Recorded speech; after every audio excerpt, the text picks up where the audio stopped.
Hello everyone, welcome back to my YouTube channel Akash Academy. दोस्तों, आज हमारे पास है चैप्टर नंबर 2। ठीक है। और जो हमने क्लासेस स्टार्ट करी थी एनसीईआरटी क्लास 8। ठीक है। तो फर्स्ट चैप्टर हमने कंप्लीट कर लिया था। ठीक है। अब हमारे पास है चैप्टर 2। चैप्टर 2 में हम पढ़ेंगे सूक्ष्म जीव, मित्र एवं शत्रु। सूक्ष्म जीव, मित्र एवं शत्रु। ठीक है। सूक्ष्म जीव वे जीव जिन्हें हम अपनी आंखों से देख नहीं सकते, उन्हें सूक्ष्म जीव कहते हैं। ठीक है। नॉर्मल सी भाषा में कि जिन्हें हम अपनी आंखों से नहीं देख सकते, मतलब हमारी आंखों से नहीं दिखाई देंगे वो। ठीक है। उसको हम सूक्ष्म जीव कहते हैं। सूक्ष्म जीव आकार में बहुत छोटे होते हैं, जिनको जिनको हमारी साधारण आंखों से देखा नहीं जा सकता। ठीक। सूक्ष्म जीवों को 4 वर्गों में बांटा गया है। पहला है जीवाणु, सेकंड है कवक, यानी फर्स्ट जीवाणु, सेकंड कवक, थर्ड प्रोटोजोआ, फोर्थ शैवाल। ठीक है। अब आता है एक नोट, विषाणु पब्लिक वायरस भी एक प्रकार का सूक्ष्म जीव होता है, लेकिन यह सूक्ष्म जीवों के 4 वर्गों में नहीं गिना जाता। ठीक है। अच्छा, अब आते हैं हम विषाणु। विषाणु विषाणु विषाणु विषाणु वायरस द्वारा होने वाले रोग, जिसमें जुखाम, इन्फ्लुएंजा, इसको हम फ्लू बोलते हैं, पोलियो, खसरा आदि, ये क्या है?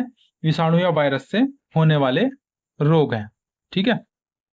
जीवाणु द्वारा होने वाले रोग, जीवाणु द्वारा होने वाले रोग, टाइफाइड एवं क्षय रोग।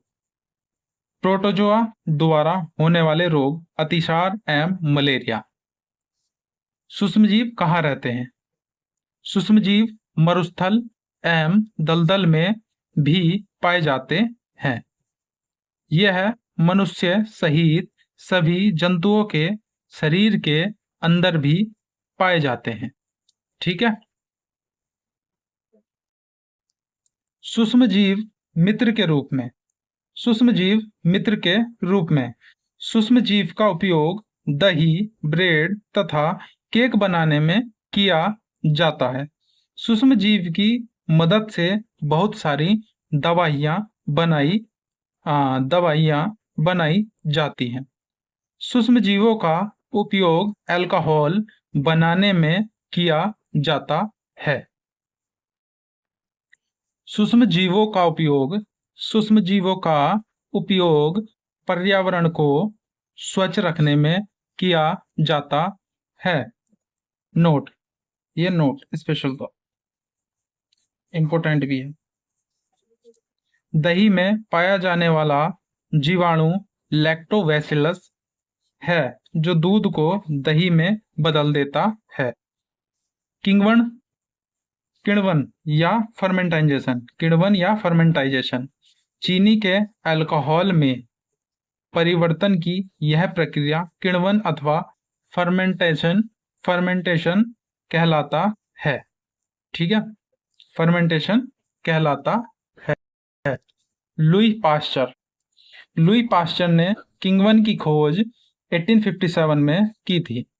प्रतिजैविक या एंटीबायोटिक, वह औषधि जो बीमारी पैदा करने वाले सूक्ष्म जीवों को नष्ट कर देती है अथवा उनकी वृद्धि को रोक देती है, उन्हें प्रतिजैविक या एंटीबायोटिक कहते हैं। प्रतिजैविक या एंटीबायोटिक का उपयोग पशुओं में सूक्ष्म जीवों का संचरण रोकने में। प्रतिजैविक का उपयोग कुछ पौधों के रोग नियंत्रण के लिए भी किया जाता है। वैक्सीन या टीका, वैक्सीन सूक्ष्म जीवों की बनी होती है। किसकी? सूक्ष्म जीवों की बनी होती है। वैक्सीन के टीके का उपयोग आमतौर पर हैजा, क्षय, चेचक तथा हेपेटाइटिस जैसी अनेक बीमारियों को रोकने के लिए किया जाता है। हमारे शरीर हमारा शरीर अपनी रोग प्रतिरोधक क्षमता रखता है।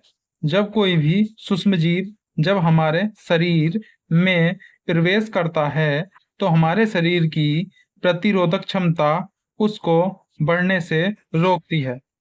वैक्सीन टीके के अंदर मृत अवस्था में सूक्ष्मजीव पाए जाते हैं, जिससे शरीर उन्हें पहले ही समझ लेता है और दोबारा आने वाले सूक्ष्मजीवों को मार देता है, जिससे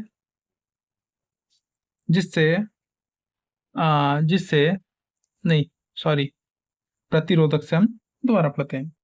प्रतिरोधक क्षमता उसको बढ़ाने से रोकती है। वैक्सीन टीके के अंदर मृत अवस्था में सूक्ष्मजीव पाए जाते हैं, जिससे शरीर उन्हें पहले ही समझ लेता है और दोबारा आने वाले सूक्ष्मजीवों को मार देता है, जिससे बीमारी खत्म हो जाती है। ठीक है। एडवर्ड जेनर एडवर्ड जेनर ने चेचक के लिए 1798 में चेचक के टीके की खोज की थी। हानिकारक सूक्ष्मजीव। कुछ सूक्ष्मजीव मनुष्य, जंतुओं एवं पौधों में रोग उत्पन्न करते हैं। रोग उत्पन्न करने वाले ऐसे सूक्ष्मजीवों को रोगाणु या रोगजनक कहते हैं। सूक्ष्मजीव हमारे शरीर में बहुत सारी बीमारियां पैदा करते हैं। सूक्ष्मजीव हमारे खाने को खराब कर देते हैं। सूक्ष्मजीव पौधों में रोग उत्पन्न कर देते हैं। मनुष्य में रोगकारक सूक्ष्मजीवों द्वारा होने वाले ऐसे रोग जो एक संक्रमित व्यक्ति से स्वस्थ व्यक्ति में वायु, जल, भोजन अथवा कायिक संपर्क द्वारा फैलते हैं, संचरणीय रोग कहते हैं। उदाहरण हैजा, सर्दी, जुखाम, चिकनपॉक्स एवं क्षय रोग। मलेरिया परजीवी का वाहक मादा एनाफ्लीज मच्छर है। डेंगू के वायरस का वाहक मादा एडिस मच्छर है। किसका? डेंगू का। मनुष्य में सूक्ष्मजीवों द्वारा होने वाले सामान्य रोग, ये मानव रोग हैं। इधर लाइन में रोग कारक सूक्ष्मजीव, संचरण का तरीका है, बचाव के सामान्य उपाय हैं। ठीक है। तो क्षय रोग जो है यह जीवाणु से होता है। संचरण का तरीका यानी वायु, रोगी व्यक्ति को पूरी तरह से अन्य व्यक्तियों से अलग करना। ठीक है। खसरा वायरस से होती है। ठीक है। वायरस वायु में होता है। ठीक है। चिकनपॉक्स वायरस से है, वायरस वायु से है। उचित समय पर टीकाकरण। पोलिया वायरस से होता है, वायरस से होता है। ठीक है। और वायरस वायु या जल में। ठीक है। अब आता है हमारे पास हैजा टाइफाइड। हैजा जीवाणु से होता है। जीवाणु जल या भोजन से ग्रहण हो जाते हैं बॉडी के अंदर। ठीक है। व्यक्तिगत स्वच्छता व अच्छी आदतों को अपनाना। ठीक है। टाइफाइड जीवाणु कहेंगे जल में, तो दोनों में कंडीशन यही है, व्यक्तिगत स्वच्छता व अच्छी आदतों को अपनाना। हेपेटाइटिस ए, ये भी एक वायरस से होने वाला रोग है। ये जल से होता है। ठीक है। ये जल के द्वारा होता है। ठीक है। होगा वायरस से, लेकिन जल में है, जल की मदद लेता है। उबले हुए पेयजल का उपयोग करना है। मलेरिया प्रोटोजोआ, संचरण का तरीका जो है वो मच्छर है, मतलब मच्छर से होगा। ठीक। मच्छरदानी का उपयोग करें, मच्छर भगाने वाले रसायन का प्रयोग। ठीक है। जंतुओं में रोगकारक जीवाणु। एथेक्स मनुष्य एवं मवेशियों में होने वाला भयानक रोग है जो जीवाणु द्वारा होता है। सूक्ष्मजीवों द्वारा पौधों में होने वाले कुछ सामान्य रोग।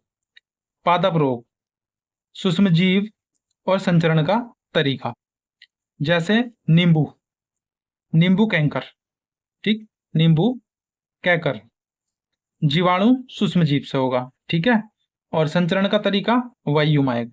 गेहूं की जो रस्ट है वो कवक, ठीक। संचरण का जो तरीका है वायु एवं बीज के द्वारा। भिंडी की पीत, यह भी वायरस से, ठीक है। संचरण का तरीका यानी कीट, कीट, ठीक है। खाद्य सामग्री को बचाने के तरीके, ठीक है सर। खाद्य सामग्री को बचाने के तरीके। नमक और खाद्य तेल का उपयोग सूक्ष्म जीवों की वृद्धि को रोकने के लिए किया जाता है। हम इसे अचार बनाने में प्रयुक्त करते हैं। अचार बनाने में क्या प्रयुक्त करते हैं?